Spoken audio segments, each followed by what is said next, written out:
Hello again, it's Cons, and I've got a slightly different video for you today. I'm going to talk you through a little bit of a meme build that I've been using to farm Savage Devil Joe. It's been quite a fun time, and I'm kind of sick of playing on meta all the time, so I wanted to experiment with some janky builds. And it kind of calls back to some maths we did a few videos ago, so I thought it would be the perfect time to go through it. So as you can tell by the way I look, the set is full Shara, full final boss. The reason I use this is for True Gaia's Veil. The set bonus, whilst wearing a mantle, gain tremor res, air plugs, windproof and flinch free. I am here for the tremor res and for the air plugs against Joe. They make the fight way less tedious rather. Now the nice thing about the strategy that I'm using is it calls back to the tool specialist maths that we did before, where we discussed how Feline Tailor, which is the food skill I have currently, stacks with tool specialist. Now what you'll see is Feline Tailor shortens the cooldown before mantles can be reused, as does tool specialist, this down to 30%. I can't unfortunately run Luna because I need to get the set bonus from Shara, but anyway. What this does is this takes away 30% and then an additional 5%, so essentially 35%. What that means is that my current mantles, I've been alternating between Dragonproof and Evasion. If I was trying to play this slightly less suboptimally, I'd be using Evasion Mantle, but I really wanted to pivot into the meme full time.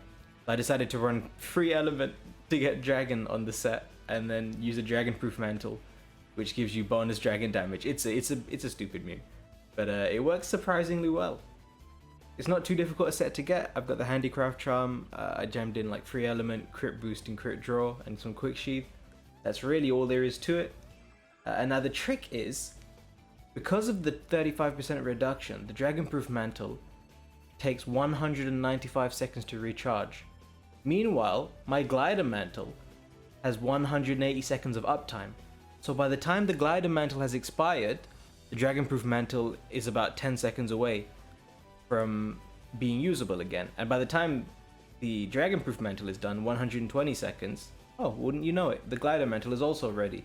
And so you end up with effectively sort of 96% mantle uptime. You basically always have a mantle up. What that means is that you always have the set bonus. So you can never be roared, you can never be stunned via tremor. Windproof, this might be good for Kushala too, I don't know, I haven't tried it. But yeah, that's all there really is to it. You run this build and you go and you just snipe Devil Joe's chest over and over again. It will try to tremor you with every single one of its moves apparently, and none of that will affect you. It will try to roar you, and that will not affect you either.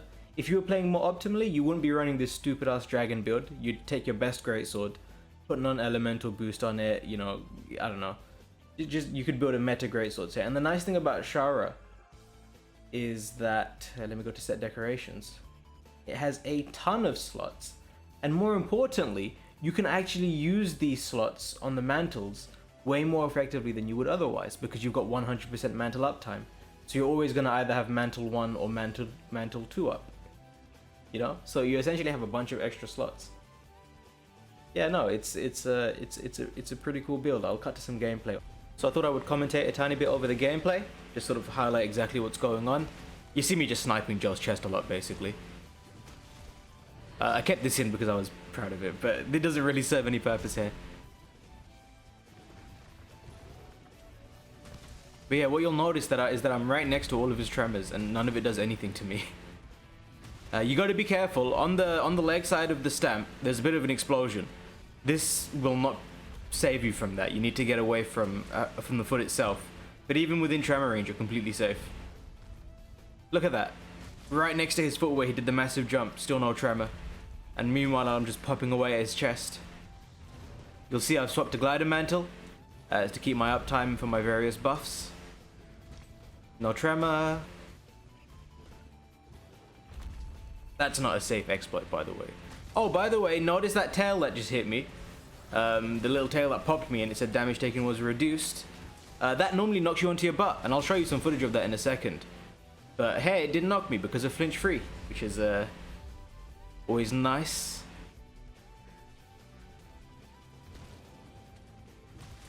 I lost all the footage of Joe roaring and me taking advantage of that. He roars a lot. I don't know why I didn't have any footage recorded, but he roars a lot, and every time he roars, that's a nice opening for you with this set.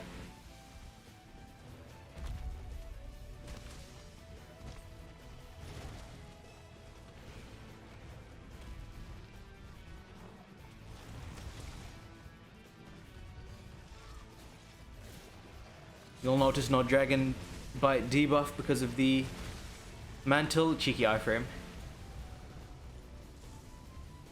Look how easy it is to just stay completely safe.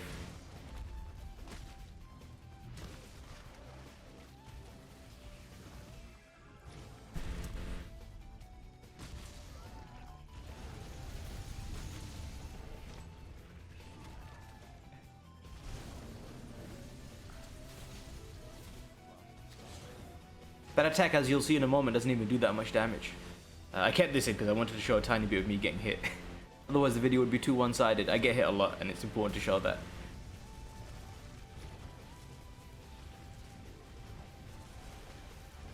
No tremor.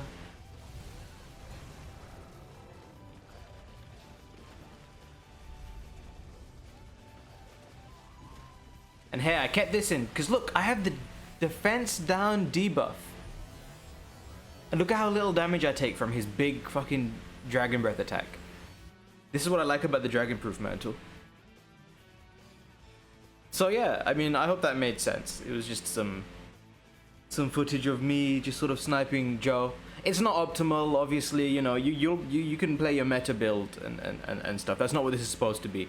This isn't the best way to fight Savage Devil Joe. It's a cool meme build that kind of counters the fight, and I really enjoy using it. Yeah, I hope you enjoyed that. I hope it was interesting to see at the very least, and I hope you have a nice day. Bye bye.